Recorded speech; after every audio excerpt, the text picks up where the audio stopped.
What's good, EYTBC? What's good, fight fans, boxing heads around the world? B Marsh with another boxing video. So this is my thoughts and you know what I'm saying? And basically I just finished watching this new, what's his name? Joseph Parker versus Carlos Takam fight out in New Zealand, you know what I'm saying? I had to wake up at 6:45 in the morning, East Coast Standard Time, to catch this live fight out of New Zealand, you know what I'm saying? Well, it was a good fight, man. The right man won, you know what I'm saying? I scored the fight 7 rounds to 5 for Parker, you know what I'm saying? He did his thing out there. Hold tight.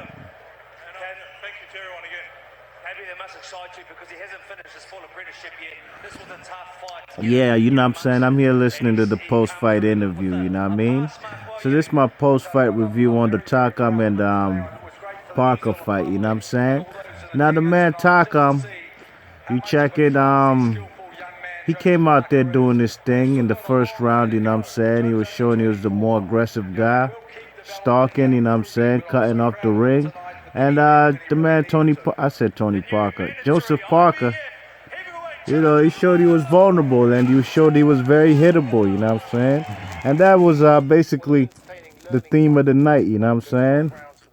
The man was getting tagged in the first round, you know what I'm saying? I had Takam winning the first round. Round 2, the man, Joseph Parker, he started to come back, you know what I'm saying? He won round 2 on my card, you know what I mean? He started to be more assertive, you know what I'm saying, and throwing punches back, you know what I mean? Because it looked like in the first round, he'd never really been in a fight like that where, he's been on the defensive from the get-go, from the first round, you know what I'm saying? Because he was getting tagged, so he had round 2, he settled, and he came back and, he was landing some shots there, you know what I'm saying? And, his hand speed, was apparent. It was showing he definitely has the quicker hand speed. Takam got decent hand speed, but Joseph Parker definitely was taking advantage of his hand speed, and especially when Takam wasn't throwing, you know what I'm saying? And round 4, the man Takam, he was tagging him with the 1-2. He was controlling the pace of the fight, you know what I'm saying? And like I said on my prediction video, he has a longer reach. But that was his best way of taking the fight to the Parker kid, you know what I'm saying? He got to get on the inside by any means necessary, you know what I'm saying? So in round 4, the man was hitting him with some 1-2s, tagging him, and the right hand was finding a home often, you know what I'm saying? The man, one thing about Joseph Parker, man, he got to tighten up his defense, He sticks his chin up too high in the air, and he definitely was the taller guy, you know what I'm saying? So the man Takam was tagging him. You check it, the man Takam, was trying to cut off the ring, you know what I'm saying? And he was landing some overhand rights. You check it. Around 6, the man Parker was letting his hands go, you know what I'm saying? And Takam was, he was trying to get in range, but barely. He was barely getting in range, you know what I mean? The problem with Takam, he wasn't using any flinches. To keep the man Joseph Parker, you know what I'm saying, guessing where the punch is going to come from, you know what I mean? And I think if the man Takam used more flinches, to keep the man guessing, Parker, then, he definitely would catch him with some more overhand rights than he did, you know what I'm saying, and left hooks. Some left hooks were finding a home too, And any rounds that the man Takam lost is because he had his hands in his pockets, wasn't letting his hands go, and he wasn't cutting the ring off. He was basically stalking, you know what I'm saying, rather than cutting off the ring and showing effective aggressiveness, you know what I mean? And the man Parker, by round 7, he's more boxing off the back foot, and he was showing, he's controlling the pace of the fight, you know what I'm saying? And that's when he was at his best. More when he's moving and not staying there in the pocket with Joseph with Takam, you know what I mean? Because the man Takam, he definitely was doing this thing when he was getting in range, you know what I'm saying? The man, so what else happened? I'm trying to recollect everything I just saw early this morning, you know what I'm saying? Oh, round eight. Round eight was a terrific round, you know what I'm saying? They were exchanging in the middle of the ring. You check it, the man Joseph Parker looked like he wanted to take the man Takam out of there. He hit him with like a 10 punch combo with straight right hands, left hooks, body shots, uppercuts. He caught him with all kind of variation of punches in that particular exchange. And while he was punching, the man Takam snuck in a left hook, bop, and they caught the man Joseph Parker during that exchange and they hurt him. Now guess who's on the defensive now? It was the man Joseph Parker, you know what I'm saying? After in that exchange was dangerous. I don't know if he had enough mustard on the punches because the man Takam threw that left hook and it hurt him and it staggered him a little bit, and he had to step back a little bit. But that was definitely the best round of the fight, round eight, man. The exchange was beautiful in the middle of the ring, you know what I mean? In round nine, you know what I'm saying, the man Tony, like I said, the man Joseph Parker, he was keeping his chin too high, you know what I'm saying?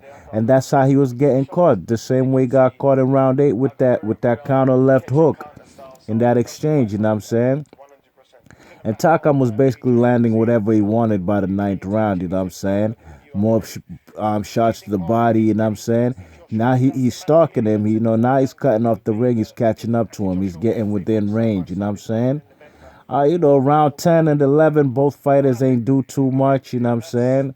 Um, you check it, but I'd give the edge to Parker, you know what I'm saying? Because what's his name? Takam wasn't throwing any punches barely in round 10 and 11, you know what I'm saying? And Parker was just comfortable fighting off the back foot, pumping his jab out there, occasionally following it up with the right hand. But round 10 and 11 wasn't too much action. And round 12, of course, the man is desperate now. Carlos Takam, he probably needs a knockout to win the fight. You know what I'm saying? Even though it was a close fight, you check it. And he's going for broke. He caught the man. He basically won that round to me. Even though Joseph Parker showed, he showed in the last minute or so that he's willing to fight toe to toe. To excite the crowd, excite the fans, because you know what I mean. It was the 12th round, and the man did his thing in there. You know what I'm saying? But the man Carlos Takam, in every round that he lost, it was basically not throwing his hands enough. But he was trying to make, steal the rounds, you know what I'm saying? Trying to come back in the last minute, 45 seconds of every round, you know what I'm saying? Then, to make the round, basically make you think who really won that round. But, I'm going to give the round to the man who did more work for the 3 minutes of every round. You know what I'm saying? And whichever rounds, the few rounds that I did have, Takam losing, you know what I'm saying? The man was starting off late, you know what I mean? He was basically stalking ineffective aggressiveness for the first 2 minutes. And then in the last minute or so he's gonna come, he's coming out like gangbusters, you know what I'm saying? Trying to, control the pace and you know what I'm saying, basically trying to steal rounds, you know what I mean?